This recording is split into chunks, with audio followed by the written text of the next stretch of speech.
Neuro pulmo and centre for surgical excellence Sai Deepa multi speciality hospital Chandanagar Hyderabad. ఎలా ఉంటుంది మీ friendship? ఒకప్పుడు క్లాస్మేట్స్, బెంచ్ మేట్స్ అన్నారు, ఒకే మా హాస్టల్ ఇద్దరికి చాలా తిరిగారు. close ఇప్పుడు friendship పదవులు ఉంది. మారిపోయాయి. మరి ఇప్పుడు చనువు ఉందా లేకపోతే సార్ అనాల్సి చనువు వస్తుందా? అనేది అట్లాగే ఉంది. నేను నలుగురితో ఉన్నప్పుడు డెఫినెట్లీ ఆయన నన్ను కుసుమ్ సార్ అని అంటాడు, ఎవరితో నాకు సంబంధించాలన్నప్పుడు నేను సీఎం సార్ అంటాను.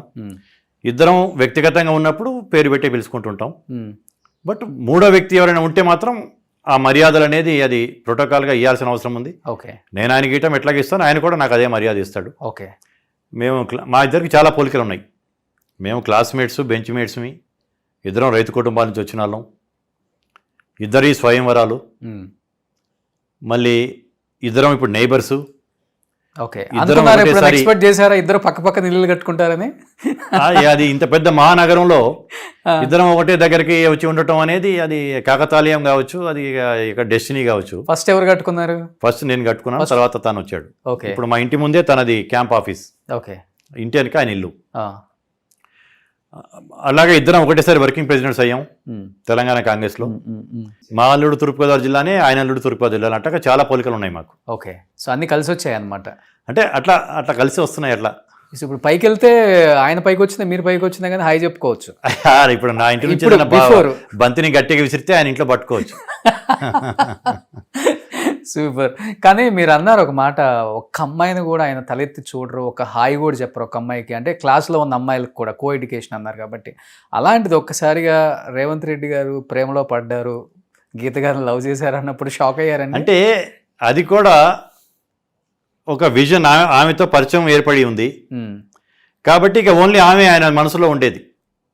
వేరే వాళ్ళతో పరిచయాలు పెంచుకోవటం అనేది కూడా తనకి ఇష్టంగా ఉండేది కాదు. ప్లస్ పెద్దగా అంత అందరితో కలివిడిగా కలుపుకోలుగా ఉండే టైప్ కూడా కాదు. తనకి క్లోజ్గా ఉన్న సర్కిల్ తోటే క్లోజ్గా ఉండేవాడు, కానీ అందరితో సరదాగా ఉండే టైప్ కాదు. ఓకే, రిజర్వ్డ్గా ఉండే టైపు. ఇక అది అందుకని మీకు ఆ సంఘటన చెప్పడం జరిగింది. చెప్పారు, షేర్ చేసుకున్నారు మీతో ప్రేమించిన తర్వాత? అప్పట్లో పెద్ద ఫైట్లే జరిగాయి ఈ ప్రేమ వివాహం కోసం అని చెప్పి. చేసుకునేవాడు, తను ఢిల్లీ వెళ్ళి వస్తుండేవాడు. అవన్నీ తెలుసు. అవన్నీ నేను చెప్పడం కాదులేండి. ఏదన్నా ప్రేమికుల దినోత్సవం రోజు మీరు ఏదైనా ఇంటర్వ్యూ తీసుకొని గీత గారిని కానీ రేవంత్ రెడ్డి గారిని అడిగితే బాగుంటుంది. వాళ్ళ సంగతి నేను చెప్పడం అనేది అంత బాగుంది. ఏమని పిలుస్తారు గీత గారు? అన్న అని పిలుస్తారా మిమ్మల్ని? అన్న అని పిలుస్తారా? ఓకే, సో ఆ ఫ్యామిలీ బాండింగ్స్ బాగున్నాయి. ఓకే, సో గ్రేట్ అండి. అసలు నిజంగా చాలా అరుదు రేవంత్ రెడ్డి గారి గురించి మీకన్నా ఎంత బాగా చెప్పేవాళ్ళు ఎవరు దొరకరు కూడా. తెలియదు తన సంగతి. తను అందరికీ ఎప్పుడు పరిచయం అంటే ఎమ్మెల్యేగా అయిన తర్వాత పరిచయం. అప్పటి నుంచి ఇప్పుడు వేమ నరేంద్ర రెడ్డి ఉన్నాడు, రేవంత్ రెడ్డి గారికి అడ్వైజర్గా ఉంటుంటాడు. ఓకే, తనకి ఎప్పుడు పరిచయం అంటే 2007, 8, 9 నుంచి పరిచయం. ఓకే, అంతే. బట్ మా పరిచయం 1989 నుంచి. Okay, okay. కాబట్టి నాకు తెలిసినంతగా వేరే వాళ్ళు ఎవరికి తెలియదు. సో ఆల్మోస్ట్ హైదరాబాద్ అంతా తిరిగేశారు మీరు? ఇక మాదంటే మా కాలేజ్ వచ్చేసేసి దోమలగూడ. తను ఉండేది దీపక్ థియేటర్ దగ్గర. ఓకే, తనకి అక్కడ ఆఫ్సెట్ ప్రింటింగ్ ప్రెస్ ఉండేది.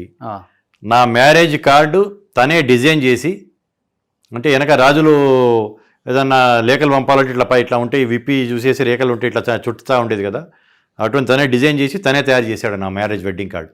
ఓకే, 91లో నా మ్యారేజ్ అయింది, 92లో తన మ్యారేజ్ అయింది. నా మ్యారేజే ముందయింది. ఓకే, నా మ్యారేజ్ కూడా వచ్చాడు. ఆ ఫోటోల్లో, పాత ఫొటోస్లో, మ్యారేజ్ ఫొటోస్లో ఉన్నాడు కలిసి మాతో. విజయవాడలో జరిగింది నా మ్యారేజ్. ఓకే, మధుకాల మంటపంలో. అక్కడికి 91 మార్చి 1 నాడు అక్కడికి రావడం జరిగింది. అవన్నీ మధుర. సో ప్రింటింగ్ ప్రెస్ ఆయన స్వయంగా నడిపేవాడు. వాళ్ళ బ్రదర్స్ అక్కడ నుంచి ఆఫ్సెట్ ప్రింటింగ్ మిషన్స్ పంపేవాళ్ళు. అక్కడ ఆఫ్సెట్ అనేది అక్కడ తీసేసి నెక్స్ట్ టెక్నాలజీకి వెళ్ళిపోయారు అమెరికా వాళ్ళు. అప్పుడు మన ఇండియాలో అప్పుడప్పుడే ఆఫ్సెట్ ప్రింటింగ్ ప్రెస్లు వస్తూ ఉండేవి. ఓకే, ఈయన అక్కడ నుంచి వాళ్ళ బ్రదర్స్ తోటి అవి అక్కడ ఉన్న తీసేసినవి ఇంపోర్ట్ చేసుకుని రీసైకిల్ చేసి ఆ మిషన్స్ కూడా చాలా ప్రింటింగ్ ప్రెస్లకు ఇచ్చేవాడు. ఈయన దగ్గర కూడా ఉండేది ఒక ప్రెస్. ఓకే, అప్పుడు ఎలా బాగా జాలీగా ఉండేదా మీ డేస్ అంతా? సినిమాలకు వెళ్ళటం అంటే జనరల్గా కాలేజ్ డేస్లో ఎవరి లైఫ్ అయినా, కాలేజ్ డే లైఫ్ ఎవరికైనా జాలీగానే ఉంటుంది. ఎక్కువ ఏ సినిమాలకు వెళ్తుంటారు?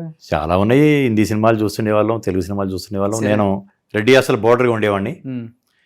తను కాలేజ్ అయిపోయిన తర్వాత ఇంటికి వెళ్ళిపోయి ఫ్రెష్ అయిపోయి తను కూడా రెడ్డి హాస్టల్కి వచ్చేవాడు. ఖాళీ టైంలో ఎక్కువ రెడ్డి హాస్టల్లోనే కూర్చుండే వాళ్ళం. రాజా వెంకటరామరెడ్డి గారి హాస్టల్ హ్యాబిట్స్లో ఉంటుంది, అక్కడ ఉండేవాళ్ళము. అటు నుంచి కోటి, హ్యాబిట్స్ ఎక్కువ తిరిగేది. అంతే, సిటీ మొత్తం తిరిగేవాళ్ళం కాదు. మా దోమలగూడ, హ్యాబిట్స్, కోటి, ఓకే. ఈ దీపక్ థియేటర్, నల్లకుంట ఇటు సైడే ఎక్కువ తిరిగేవాళ్ళం. బైక్లో? ఆ బైకులు నాకు కవసాకి ఉండేది, ఆయన దగ్గర యమహా ఉండేది RX 100. ఓకే. అప్పుడు నా దగ్గర కవసాకి KB 400 ఉండేది. తర్వాత నా దగ్గర మిలిటరీ జీప్ అది కూడా ఉండేది. సో అలాగే తీసుకుని తిరుగుతుండేవాళ్ళం. అంతే, ఫుల్ జాలీ. ఆ.